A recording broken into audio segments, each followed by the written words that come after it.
शागिर्द साथियों, जेकॾहिं आऊं तव्हां खां सवाल पुछां त तव्हां किथे रहो था, त तव्हां मां मुमकिन आहे त को दोस्त चवंदो त साईं मीरपुर ख़ास में रहां थो, को चवंदो हैदराबाद में रहां थो, को लाड़काणे में रहां थो, या को चवंदो घोटकी में रहां थो। पर जेकॾहिं आऊं तव्हांजे ज़िले ताईं, तव्हांजे तालके ताईं, तव्हांजे ॻोठ ताईं पहुची वञां त तव्हां ऐं पुछां त तव्हां किथे रहो था, त तव्हां चवंदो त साईं हिन घर में रहां थो। इवन घर जे कमरे ताईं बि जेकॾहिं तव्हां खां सवाल कयो वञे त तव्हां किथे रहो था, त पाण मां हर कोई चवंदो त आऊं हिते ई रहां थो, ऐं उन खां अॻिते सवाल जो जवाबु खुटी वेंदो। यानी पाण खे इहो शऊर नाहे अञा ताईं त इन्हनि सभिनी शयुनि खां पहिरीं पंहिंजे घर, पंहिंजे कमरे, पंहिंजे ॻोठ ऐं पंहिंजे तालके ज़िले खां पहिरीं, इन्हनि सभिनी खां पहिरीं पाण पंहिंजे पाण में रहूं था, पाण पंहिंजे जिस्म में रहूं था। हीउ जिस्म हिन दुनिया जे लाइ पंहिंजी रिहाइश गाह जो पहिरियों ऐं आख़िरी ज़रियो आहे। हीउ आहे त पाण घर में बि आहियूं, कमरे में बि आहियूं, पंहिंजे इलाइक़े में बि आहियूं। जेकॾहिं हीउ न आहे त पोइ पाण हिते किथे बि न आहियूं।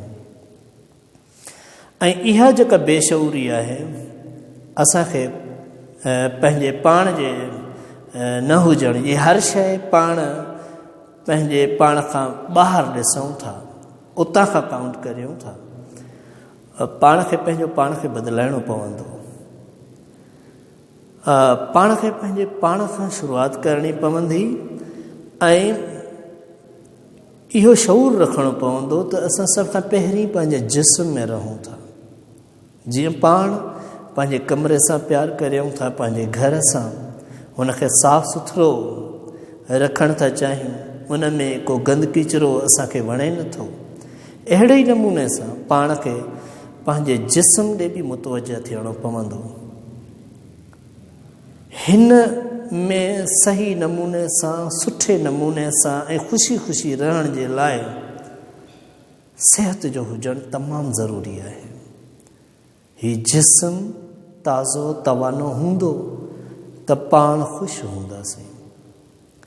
पंहिंजी ज़िंदगीअ में के मुश्किलातूं हूंदियूं तॾहिं बि उन्हनि खे पुरजोश नमूने सां मुंहुं ॾियण जे लाइ तयारु रहंदासीं।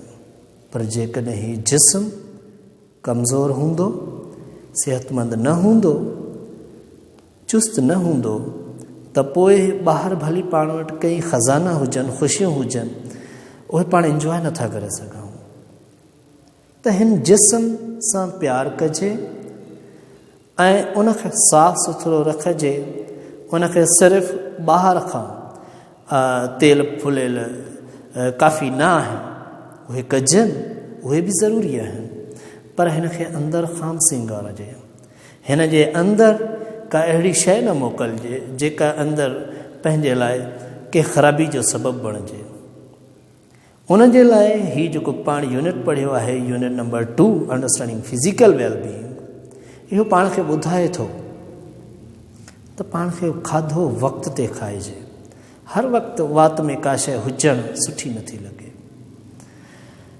वक़्त ते खाइजे ऐं आराम कजे मुकमल, ऐं जिस्मानी एक्सरसाइज़ कजे, रांदि खेॾिजे या को कमकार कजे,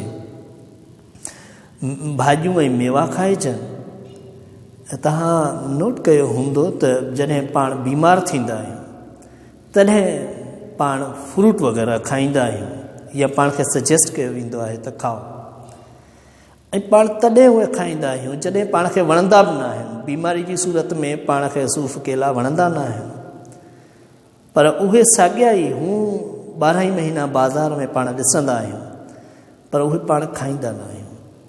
उन जे बजाए काफ़ी असांजा ॿार चिप्स खाईंदा आहिनि या ॿियूं अहिड़ियूं शयूं सोपारियूं वग़ैरह उहे त खाईंदा आहिनि, पर उहे खाधा नथा खाइनि जेके उन्हनि जी सिहत जे लाइ फ़ाइदेमंद आहिनि।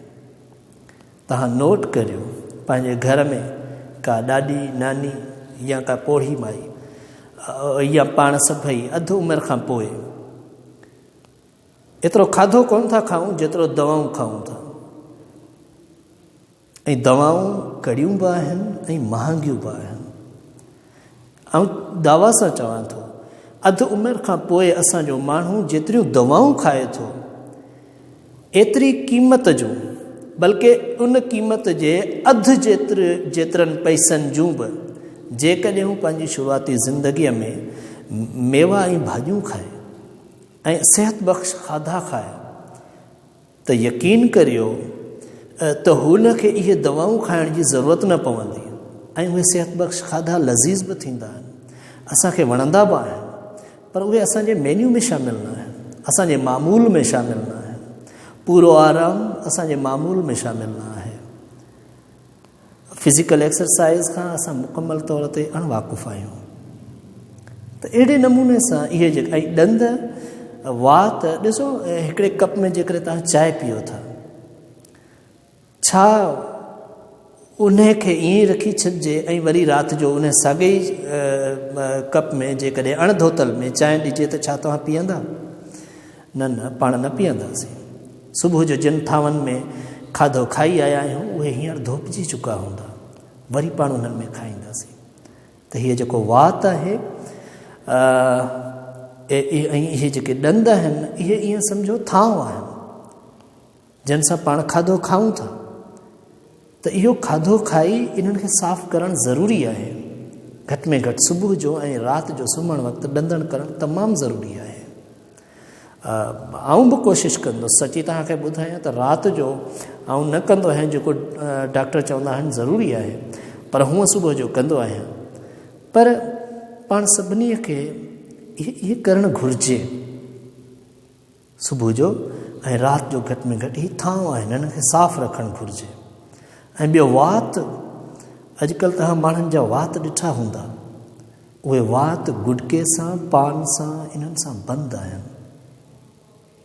अफ़सोस आहे, हिकु वात जे लाइ हिकिड़ी डस्टबिन लाज़मी थी चुकी आहे।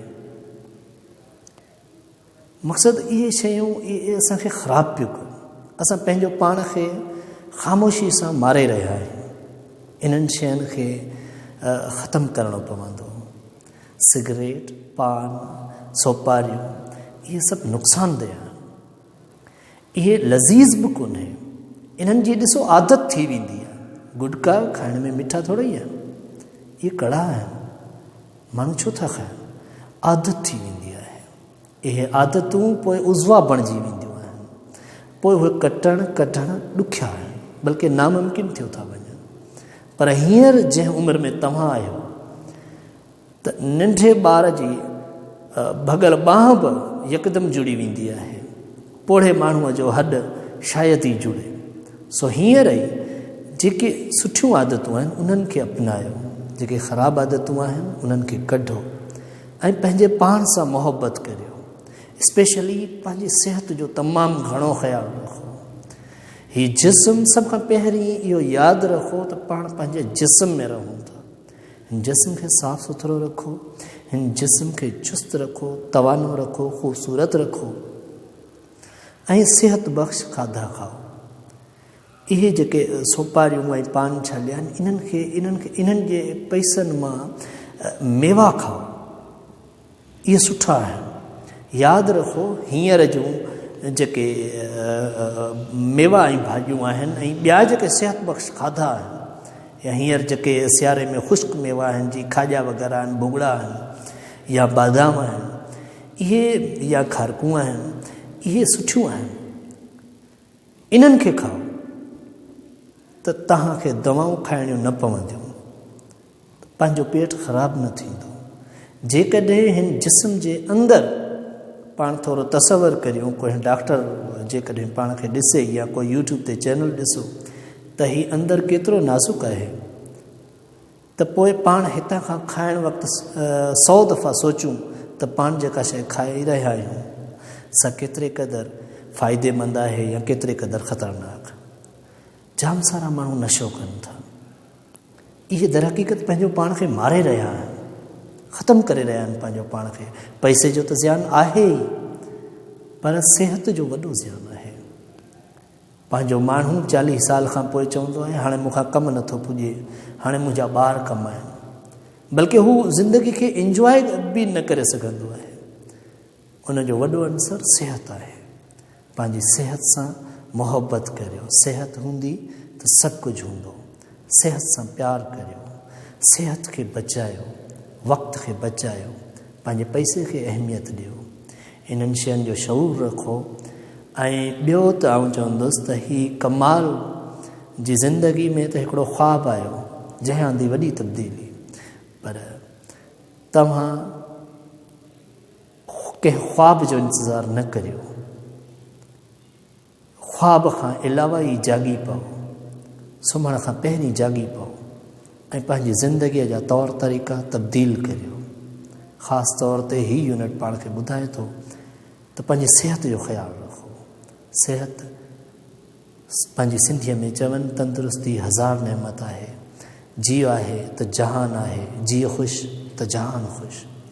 त अहिड़े नमूने सां इन शइ खे अहमियत ॾियो, पंहिंजो पाण खे तब्दील करियो, किताबनि ते अमल करियो, उन्हनि खे ठलो पढ़ो न, उन्हनि खे पुरझो। लतीफ़ सरकार फरमायो, पढ़ण तां पुरझण न त जीअं चप चोरे चिब, तोड़े हली डिब, तब पेर न लहंदे पिरीअ जो।